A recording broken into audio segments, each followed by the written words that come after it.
अब सबसे पहले चाइनीज मार्केट की बात कर लेते हैं। लंबी छुट्टी के बाद आज चाइना का बाजार खुल गया। दूसरी बड़ी खबर, यूरोपियन संसद ने अमेरिका के साथ होने वाली ट्रेड डील के ऊपर वोटिंग दूसरी बार पोस्टपोन कर दी है। सस्ती चांदी अब बीते दौर की बात हो गई है। भूल जाइए कि कभी भी अब चांदी गिरने वाली है या फिर चांदी का दाम कभी भी कम होगा, ये अपने जहन से निकाल दीजिए। वॉशिंगटन अब एक ऐसे प्राइस फ्लोर फ्रेमवर्क के ऊपर विचार कर रहा है जिसका की मकसद घरेलू माइनिंग और सप्लाई चेन को मजबूत करना है। रूस ने अपना 9.3 टन सोना बेच दिया है। जनवरी में गोल्ड के भाव बहुत ज्यादा जब बढ़ गए थे, उस समय भी रूस ने लगभग 9 टन के आसपास खबरें ऐसी आई थी कि सोना अपना बेचा था। हेलो एवरीवन, बहुत स्वागत है आप सभी का। पैसा बोलता है विद एसकेटी आप देखना शुरू कर चुके हैं। मैं हूं आपके साथ शालिनी कपूर तिवारी। आज की ये जो रिपोर्ट आप लोगों के सामने मैं लेकर के आई हूं, इसमें गोल्ड और सिल्वर मार्केट से जुड़ी हुई बड़ी ग्लोबल खबरें आपके सामने में रखने वाली हूं। वो खबरें जिनके बारे में गोल्डमैन सैच और यूबीएस जैसी बड़ी संस्थाएं बात कर रही हैं। चाइना मार्केट खुल चुका है, असर इसका क्या है वो बताऊंगी। यूरोपियन संसद ने अमेरिकी ट्रेड डील की वोटिंग टाली क्यों है। गोल्ड सिल्वर मार्केट में ये जो नई तेजी का माहौल बन गया है वो क्यों बना है, ये सारी जानकारी आपको दूंगी। लेकिन उसके पहले डिस्क्लेमर दे दूं, अलग अलग ग्लोबल रिपोर्ट्स जो बता रही हैं, मार्केट एनालिस्ट जो कह रहे हैं, वो आपके सामने में रखने वाली हूं। मैं आपको निवेश से जुड़ी कोई जानकारी नहीं दे रही हूं। आप निवेश कीजिए तो अपने एक्सपर्ट से पूछ के कीजिए।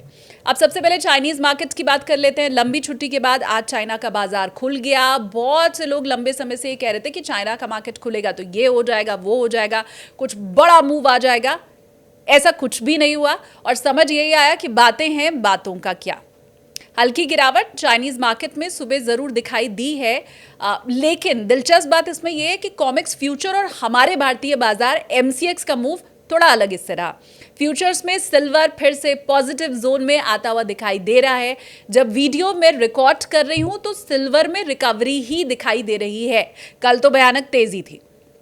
दूसरी बड़ी खबर जिसके ऊपर विस्तार से मैं चर्चा करने जा रही हूं वो है यूरोपियन संसद ने अमेरिका के साथ होने वाली ट्रेड डील के ऊपर वोटिंग दूसरी बार पोस्टपोन कर दी है। यूरोपियन पार्लियामेंट की ट्रेड कमेटी ने यह साफ साफ कह दिया कि जब तक अमेरिकी टैरिफ पॉलिसी को लेकर क्लैरिटी नहीं आती है तब तक किसी भी समझौते की मंजूरी हमारी तरफ से नहीं होने वाली है।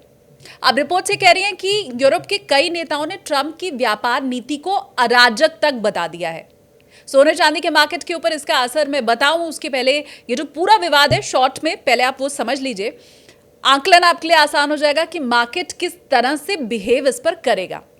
पिछले साल दरअसल ईयू और अमेरिका के बीच में जो समझौता हुआ था उसमें यूरोपियन सामानों के ऊपर करीब 15% की सीमा तय कर दी गई थी कुछ सेक्टर के लिए, जैसे कि विमान उद्योग को हालांकि इससे अलग रखा गया। जीरो टैरिफ की छूट वहां पर दे दी गई। अब अगर ट्रंप प्रशासन ने 15% यूनिवर्सल टैरिफ लागू कर दिया तो यूरोप को मिलने वाली जो खासी छूट थी वो खत्म हो सकती है। यानी कि पहले जो रियायती दर यूरोपियन यूनियन को मिलती थी अब वो बाकी देशों की तरह उसके ऊपर भी लागू होगी और यूरोपीय कंपनियों को कॉम्पिटिटिव बढ़त जो मिल रही थी वो खत्म हो जाएगी। और यही वजह है कि यूरोपियन संसद ने पूरा प्रस्ताव दोबारा रिव्यू के लिए भेज दिया है। उधर ट्रंप ने चेतावनी दे दी कि कोई भी देश अमेरिकी कोर्ट के फैसले का फायदा उठाकर व्यापारिक नियमों से बचने की कोशिश करेगा तो उसके ऊपर और ज्यादा भारी टैरिफ लगा दिया जाएगा। अब इस तरह की बयानबाजी से मार्केट में अनिश्चितता बढ़ गई है। जब भी वैश्विक अनिश्चितता बढ़ती है हम सब ये जानते हैं गोल्ड की तरफ निवेशक भागते हैं और यही वजह है कि इस खबर के तुरंत बाद इंटरनेशनल मार्केट में सोने और चांदी में बहुत तेजी का दौर देखने को मिला। चांदी में भी कल हमने देखा कि किस तरह से बहुत बढ़त दिखाई दी, तकरीबन 40,000 की ये बढ़त चांदी के अंदर हमें दिखाई दी। तो इसके बाद जो मार्केट है वो तेजी वाला ही दिखाई दिया। ये दो बड़ी खबरें, डिटेल इनके ऊपर आपको मैंने दे दी है। अब चांदी के ऊपर पहले बात कर लेती हूँ, उसके बाद गोल्ड के ऊपर भी बात कर ली जाएगी। सबसे बड़ी खबर लिख लीजिए, जान लीजिए, सस्ती चांदी अब बीते दौर की बात हो गई है।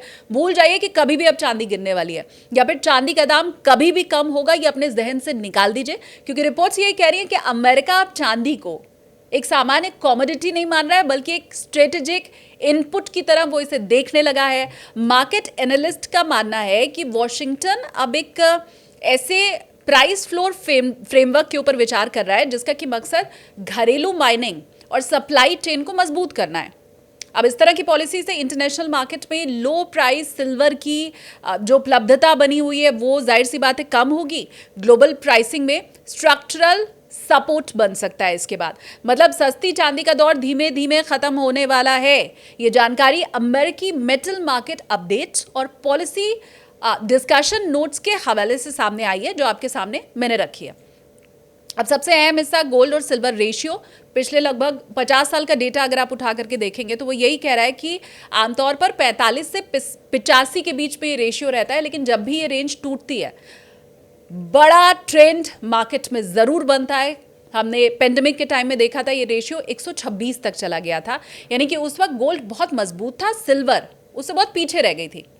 अब हाल ही में ये रेशियो 100 के ऊपर चला गया था, याद होगा आप सभी को, और संकेत इसी से मिला था कि मार्केट में डर बहुत ज्यादा है, निवेशक सेफ हेवन की तरफ अब झुक रहे हैं। बहुत आसान भाषा में अगर मैं समझाऊं तो गोल्ड सिल्वर रेशियो 60 के नीचे अगर टिकने लगे, अक्सर इसका मतलब यही होता है कि सिल्वर गोल्ड से बहुत ज्यादा तेजी दिखा सकती है। कई मार्केट एनालिस्ट का यही मानना है कि अगर इंटरनेशनल मार्केट में चांदी $75 के ऊपर बनी रहती है तो फिर आने वाले 4 से 6 हफ्तों में सिल्वर में मजबूत मूव देखने को मिल सकता है। कीमतें 90 से लेकर के $95 तक पहुंचने की संभावना भी बन सकती है। वहीं अगर कीमत 89 से 90 के स्तर के ऊपर जाती है तो फिर $94 तक तेजी संभव हो सकती है, क्योंकि बीच में ज्यादा रेजिस्टेंस नहीं दिखाई दे रहा है। अब आप इसके ऊपर मुझे बताइए, आपको क्या लगता है कि अगले एक महीने में चांदी $90 का लेवल क्या तोड़ सकती है, या फिर बस शॉर्ट टर्म तेजी है?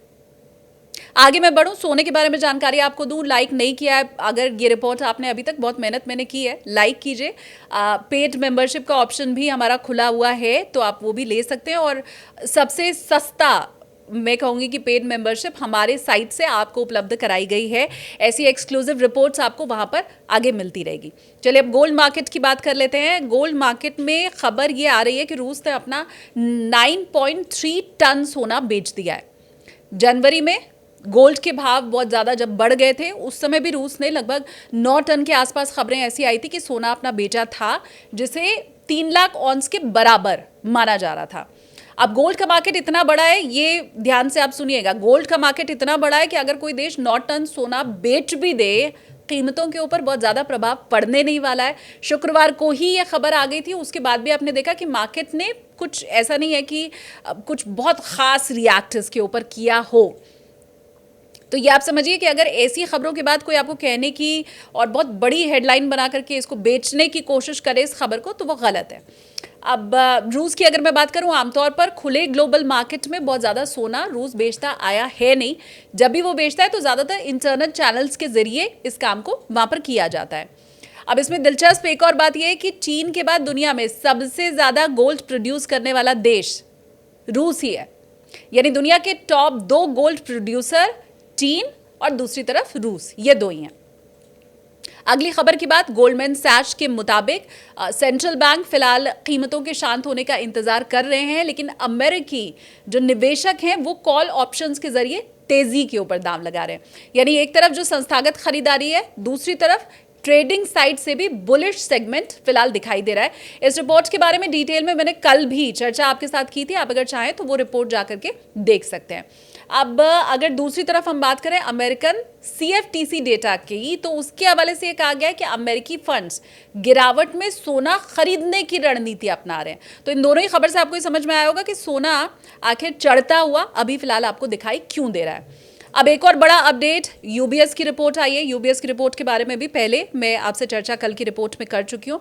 गोल्ड टारगेट को अपग्रेड करते हुए उनकी तरफ से कहा गया है कि ये जो टैरिफ से जुड़ी हुई अनिश्चितता दिखाई दे रही है और संभावित जो फेड पॉलिसी है उसमें जो बदलाव है, सोने की कीमतों को ऊपर और ये लेकर के जा सकता है। फिर से मैं आपको बताऊं कि इसके बारे में कल की रिपोर्ट में चर्चा मैं कर चुकी हूं, तो आप वहां पर डिटेल में जाकर इसको चेक कर सकते हैं। अब इस पर इतना गौर क्यों किया जा रहा है वो बताती हूं, क्योंकि UBS दरअसल आमतौर पर बहुत कंजर्वेटिव माना जाता है। अब उसी ने अगर टारगेट बढ़ा दिया है तो मार्केट के लिए एक बहुत महत्वपूर्ण संकेत इसे माना जा रहा है। सप्लाई के मोर्चे पर भी UBS ने अहम चेतावनी दी है। गौर से सुनिएगा, UBS का यह अनुमान है कि 2028 तक 80 गोल्ड माइंस की जो मौजूदा प्रोडक्शन क्षमता है वो खत्म हो सकती है, और जिससे आगे सप्लाई टाइट होने का खतरा बना रहेगा। और अगर सप्लाई सीमित रहती है, मांग बढ़ जाती है, कीमतों के ऊपर दबाव यहां पर बना रह सकता है। तो इस लिहाज से अगर इस खबर के ऊपर भरोसा करें तो लॉन्ग रन में सोना जो है वो सोना ही सोना देने वाला है, बरसाने वाला है। तो ये जो दो बड़ी अपडेट्स हैं वो मैंने आपको बताई। एनालिस्ट का ये कहना है कि बाजार में जो बड़े सेलर हैं वो कम दिखाई दे रहे हैं और गोल्ड को कोलेट्रल और HQLA यानी कि हाई क्वालिटी लिक्विड एसेट और ट्रेजरी के विकल्प के तौर पर देखा जा रहा है। अब इन सारी चीज़ों को कंबाइन करने की अगर आप कोशिश करेंगे तो गोल्ड आपको पॉजिटिव दिखाई देगा लॉन्ग रन के लिए। तो ये जो आज की रिपोर्ट थी, ज़रूरी सभी खबरें आपको मैंने दी हैं, गोल्ड एंड सिल्वर मार्केट के बारे में बताया है, और जो महत्वपूर्ण खबरें गोल्ड सिल्वर मार्केट को प्रभावित कर रही हैं उसके बारे में भी आपको मैंने बताया। अब ये जो मेरी मेहनत है इसके लिए फटाफट से पहले तो मैं कहूँगी कि आप चैनल को सब्सक्राइब कीजिए। आगे ऐसी और रिपोर्ट आप देखना चाहते हैं तो वो मुझे बताइए, किस विषय के ऊपर आप चाहते हैं डिटेल में मैं चर्चा करूं, वो भी कमेंट सेक्शन में आप मुझे ज़रूर बताइएगा। अनुमान आपका गोल्ड एंड सिल्वर को लेकर क्या है वो भी मैं आपसे सुनना चाहती हूँ, और किस शहर से आप मुझे देख रहे हैं। लाइव में भी पूछा था मैंने आपसे, फिर से कह रही हूँ कि शहर से आप मुझे सुन रहे हैं वो भी आप मुझे कमेंट करके बताइए। तो जो होमवर्क मैं आपको दे रही हूँ वो आप सुन लीजिए। पहले तो आपको चैनल को सब्सक्राइब करना है, इस रिपोर्ट को लाइक करना है, बेल आइकन जरूर दबाना है ताकि जैसे ही रिपोर्ट में डालूं तुरंत आप तक नोटिफिकेशन पहुंच जाए। और सबसे अहम चीज़, अब ये मैंने आपके ऊपर छोड़ दिया कि अगर आप चाहें तो हमारा जो पेड मेंबरशिप है वो आप ले सकते हैं। अच्छा रुझान हमें वहाँ पर भी दिखाई दे रहा है, बहुत से लोग हमें सब्सक्राइब कर रहे हैं, और ऐसी एक्सक्लूसिव रिपोर्ट्स अपने पेड मेंबर के लिए आगे भी हम लेकर के आते रहेंगे। सबसे लीस्ट प्राइस हमने रखा है 59 रुपीज़, जो कि हार्डली मुझे लगता है एक प्याली चाय के बराबर है। तो आप पेड मेंबरशिप अगर आप चाहते हैं, आपका मन है तो आप ज्वाइन कर सकते हैं। अब जो जितनी खबरें हैं वो तो मैंने आपको बता दी, लेकिन मुझे लगता है कि मुझे ज़रूरी डिस्क्लेमर जो है वो भी दे देना चाहिए। शुरुआत में भी मैंने दिया था, जो भी खबरें मैंने आपको दी हैं वो गोल्डमैन सैश हो गया, UBS हो गया, अलग अलग ग्लोबल मार्केट एनालिस्ट जो बोल रहे हैं उनके आधार पर आपको समझाया है, निवेश की कोई सलाह नहीं दी है। मार्केट को समझने के लिए इसे एक्सप्लेनर के तौर पर आप ले सकते हैं। निवेश आपका निजी मामला है और आपका जो वित्तीय सलाहकार है उसकी सलाह आप निवेश के पहले ज़रूर लीजिए।